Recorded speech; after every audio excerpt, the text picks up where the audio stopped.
કાતિલ દોરાથી ઇજાગ્રસ્ત ન થાય તે માટે પાલિકા દ્વારા તમામ બ્રિજ પર તાર બાંધવાની કામગીરી હાથ ધરાઈ છે।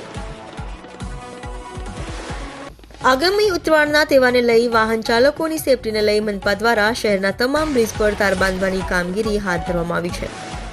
કાતિલ દોરીથી વાહન ચાલકોના ગળા કપાવવાના વધતા જતા બનાવોને લઈ મનપા દ્વારા શહેરના તમામ બ્રિજ પર કામગીરી હાથ ધરવામાં આવી છે।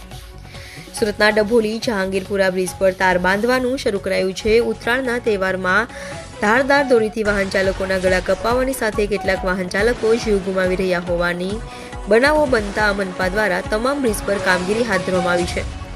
લોકોની સુરક્ષા માટે ઉત્તરાયણના તહેવારોમાં તમામ જાહેર માર્ગો તથા ઓવરબ્રિજ પર જીવલેણ દોરીઓથી રક્ષણ આપવા તાર બાંધવાની વિપક્ષના નેતા દ્વારા માંગ કરવામાં આવી હતી।